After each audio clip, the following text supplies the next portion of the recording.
Nakatala og 5.2% nga pagpunhod sa unemployment rate ang Central Visayas niining pagtapos ning tuiga matud sa Department of Labor and Employment kun DOLE 7. Sa irantang detalye pinaagi niining report. Usa sa mga isyong giatubang sa sektor sa pamuo ang pagkawa sa trabaho sa mga mamumuo, ilabi na sa mga locator sa MEPS.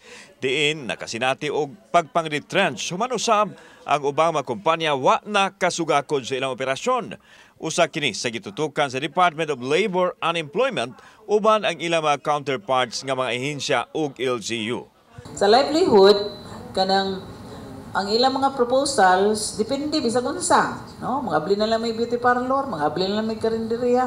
So mo na amo ang funds for the DALP for our livelihood programs. Bisan pa man ini hulagway sa DOLE nga milig-on ang job opportunity sa rehiyon nga nakatala og 5.2% ang unemployment rate nga mas ubos kini sa 5.8% kaniadto.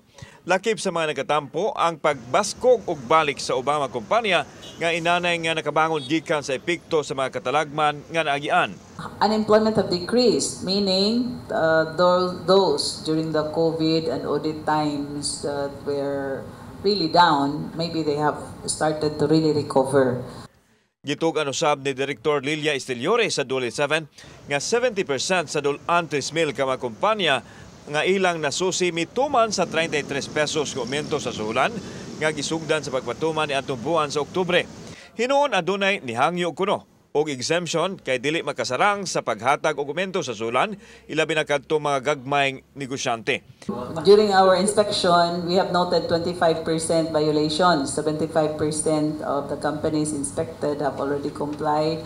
About 2,000 plus, almost 3,000 among nahuman siguro karon, Ma'am Lizel.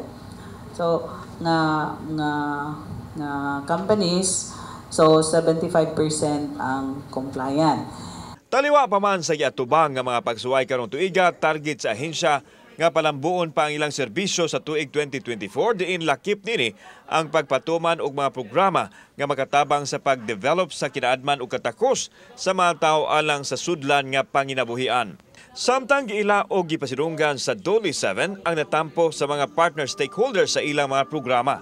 This plaque of recognition is presented to for the exceptional dedication and contribution to the success of the Department of Labor and Employment Regional Office Number 7 in its pursuit to serve the public through the delivery of its programs, projects, and services. Let's give a round of applause to Mr. Alan Pasional Domingo. Apil ang sektor sa media, diin usa sa napiling awardee ang Yours Truly sa GMA Regional TV Balitang Misdak sa pagsabwag sa kasayuran sa isyu nga may kalamigitan ang sektor sa pamuo. Kauban si Clover Lumayag, ako si Alan Domingo. Balitang Bisdak.